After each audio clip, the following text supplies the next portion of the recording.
सबसे पहले मैं बहुसंख्य समाज के सभी महापुरुषों को कोटि कोटि नमन करता हूं और आज न्याय अधिकार महाकुंभ के सम्मानित मंच पर इस कार्यक्रम की लगातार 2 दिन से अध्यक्षता कर रहे भाई इंजीनियर खेमचंद कोहली जी, सम्मानित मंच पर विराजमान पूर्व सांसद डॉक्टर कुशाल जी, राजबहादुर यादव जी, रिटायर एसपी पवार जी, सुखबीर सिंह सैनी जी, पटेल जी और मंच पर अनिल पटेल जी और मंच के सामने विराजमान। देखिए, एक चीज आपको मैं बताना चाहता हूं।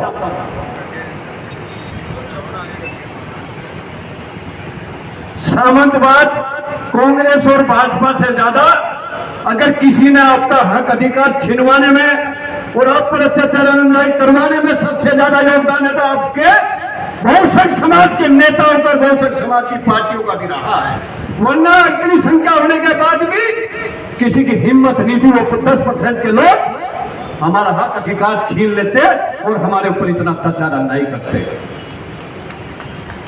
इसलिए हमने जो ये बहिष्कृत और शोषित वंचित, मैं अपने नेताओं को भी कहना चाहता हूं, सभी पार्टियों को भी कहना चाहता हूं, 75 साल से यही बात करते करते हम चले आ रहे। हम देशभक्त हैं, डायमंड है, हम हीरा है, हम डायमंड परिवार है। इसलिए आज से ये बहिष्कृत, शोषित और वंचित हमें कहना छोड़ना पड़ेगा। उतनी सामंतवादी की छाती पे सांप लेटेगा, क्योंकि हम देशभक्त डायमंड परिवार है। हम डायमंड है जिसको अनमोल है, जिन्होंने देश को आजाद कराने में सबसे ज्यादा योगदान दिया और आजादी के बाद सबसे ज्यादा अगर आजादी में योगदान और वोट की ताकत से सरकार बनाने का काम, अन्न पैदा कर पेट भरने का काम कमेरा वर्ग कोई है तो ये डायमंड परिवार है जो मेरे सामने बैठा हुआ है। आज से ये बहिष्कृत का मतलब है जो पूरे देश में बहिष्कृत किया हुआ। शोषित वो होता है जिसका शोषण हो रहा हो, लेकिन यही चीज अब हमें बंद करनी है। हम देशभक्त लोग हैं, कमेरे वर्ग हैं, हम बहिष्कृत नहीं है। अगर बहिष्कृत है तो हमारे नेताओं की कमी है, हमारे संगठनों की कमी है। आज अभी एसपी साहब कह रहे थे कि ये पदाधिकारियों की मीटिंग है। नहीं एसपी साहब, ये 9 महीने में एक हमारी माता एक बच्चे को पैदा करती है, कभी कभी जुड़वा भी हो जाता है, लेकिन देश में पहला एक WTP ऐसा संगठन है जिसने पूरे देश के संगठनों को एक मंच पर लाकर संयुक्त बहुसंख्य समाज मंच के माध्यम से लगातार तीसरी बार आज दिल्ली के रामलीला मैदान में ये बहुसंख्य समाज डायमंड परिवार की आवाज को उठाने का काम किया है। अगर आज ये मंच और मंच के सामने कुर्सियां खाली है तो इसके जिम्मेवार आप नहीं है, आयोजक नहीं है। जो इस देश के जो संगठन चला रहे हैं कबीले बना बनाकर, जो अपनी अपनी दुकान चला रहे हैं, अगर वो आज संयुक्त समाज मंच इंजीनियर कोहली साहब के साथ आ जाते तो आज ये रामलीला मैदान के अंदर 1 लाख बहुसंख्य समाज इकट्ठा होता और चल रही संसद के अंदर आपकी आवाज बुलंद होती। कहीं ना कहीं साथियों, आज हम लोगों को जरूरत है एक मंच पर आने की। ये सभी कहते हैं, लेकिन आज तो देश को भी बांटा जा रहा है। पहले तो सुनते थे SC ST OBC को बांटा जा रहा है। आज एक भारत देश को इंडियन में बांट दिया, इंडिया में बांट दिया और NDA कहता मैं भारत में हूं। और हमारे जितने भी बहुसंख्य समाज के लोग हैं वो NDA में जुड़ने के लिए पीछे पीछे भाग रहे हैं, कोई NDA में जुड़ने के लिए पीछे पीछे भाग रहे हैं। और हमारे मंच पर अतिथि कह रहे हैं कि 24 की तैयारी करो। भाई 24 की तैयारी तो कांग्रेस और भाजपा कर रही है, हम कहाँ कर रहे हैं? हमारे लोग तो सांसद विधायक बनने के लिए, उनके तले चाटने के लिए, उनके साथ फोटो खिंचवाने के लिए आज वहां पर खड़े हुए हैं।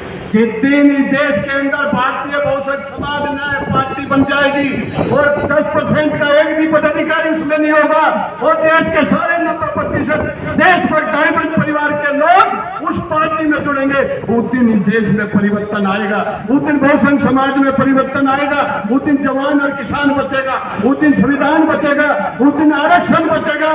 जब तक आप कांग्रेस और भाजपा के एनडीए में और इंडिया में जुड़ते रहोगे तो उनका भला होता रहेगा, आपका विनाश होता रहेगा, लेकिन आपके कुछ लोगों का और कुछ रिश्तेदारों का भला जरूर होगा। इसलिए अगर आप चाहते हो कि कुछ का भला हो तो उनके साथ लगे रहिए, वरना आने वाले समय में हम सब लोगों को एक मंच पर आने की जरूरत है। और उसके लिए ही ये आज दिल्ली के रामलीला मैदान पर संयुक्त बहुसंख्य समाज मंच बनाया था। और मैं आह्वान करता हूं उन संगठनों से, ये कबीले बना कर जो अलग अलग मीटिंगें कर हजारों की संख्या में जो समाज को बांटने का काम कर रहे हो, अगर आप नहीं बांटने का काम कर रहे हो तो आज दिल्ली के रामलीला मैदान में आप खुद और आपके लोग यहाँ पर क्यों नहीं आए, ये भी मैं सवाल पूछना चाहता हूँ अपने बहुसंख्य समाज के संगठनों से। एक तरफ अपने मंचों पर कहते हैं कि बहुसंख्य एकता जिंदाबाद, लेकिन जब इस दिल्ली का रामलीला मैदान जिससे सीएम और पीएम पैदा होता है, जिससे सरकारें बदल जाती है, जिससे देश में परिवर्तन आता है, उस रामलीला मैदान के अंदर आज देश का कोई भी बहुसंख्य समाज के संगठन अपनी टीम को लेकर यहाँ पर नहीं पहुंचे, ये बड़े दुर्भाग्य की बात है। हमने अपना पूरा समय दिया, कोहली साहब लगातार 3 महीने से पूरे देश में घूम रहे हैं, क्या कसूर है इनका? क्या कोहली साहब कोई टिकट मांग रहे? क्या कोहली साहब ने कोई पैसा लिया? क्या WTP ने कोई अपने लिए राजनीति छेड़ दिया? नहीं, कोहली साहब ने और WTP ने और हम लोगों ने निर्णय लिया कि अगर देश में जो हर 10 साल बाद जनगणना होती है, अगर उस जनगणना के अंदर अब की बात ओबीसी ही नहीं, मेरी मांग है कि देश के 140 करोड़ लोगों की जनगणना होनी चाहिए, ताकि देश की जनता को, सरकार को पता लग जाए 75 वर्ष से कौन हमारा हक अधिकार छीनकर न्यायपालिका, राजनीति और कार्यपालिका प्राइवेट सेक्टर में कब्जा जमाए बैठे हैं, तब तो उनकी पोल खुलेगी। यही डर है कि वो ओबीसी की जनगणना नहीं कराते, SC/ST की करा देते हैं, पेट पक्षियों की करा देते हैं, लेकिन जो देश का मूल निवासी है ओबीसी, उसकी जनगणना भी नहीं कराते। कहीं ना कहीं बड़े दुर्भाग्य की बात है। ये चलती है जनगणना तमाम समस्याओं की दवा है। अगर बहुसंख्य समाज डायमंड परिवार अगर एकजुट होकर अगर रोड पर निकलकर और जातीय जनगणना की बात करने लगे, और हमारे जो 300 सांसद आज भी वर्तमान में लोकसभा राज्यसभा में बैठे हुए हैं, कोई कहता 24 की तैयारी करो, मैं कहता हूं आज से निर्णय ले लो, जितने भी बहुसंख्य समाज के सांसद और मंत्री बने बैठे, इनका समाज से बहिष्कार कर दो और आने वाले चुनाव में इनको वोट मत दो। ये अब की बार आपके बाद उठाना शुरू कर देंगे। जब तक आप इनकी आवाज में आवाज मिलाओगे आपका काम नहीं होने वाला। आप 24 में बात देख रहे हो, अरे ईवीएम ने लगातार 14 से लेकर बाबा साहब ने जो संविधान में वोट की ताकत दी थी, उस वोट की ताकत से ईवीएम ने खत्म कर दिया। आज 2019 के लोकसभा चुनाव में 20 सांसदों को उत्तर प्रदेश के अंदर 8,420 वोट मिल गई। कैसे मिल गई? कैसे मिल गई? 6 वोट 20 सांसदों को कैसे मिल गई? जहां गोरखपुर में अभी पंचायत के चुनाव में 1146 वोट है, वह 1300 वोट कैसे डल गई? जहां 4300 वोट है, वह 4500 कैसे डल गई? जहां गुजरात के विधानसभा चुनाव के अंदर 5 बजे तक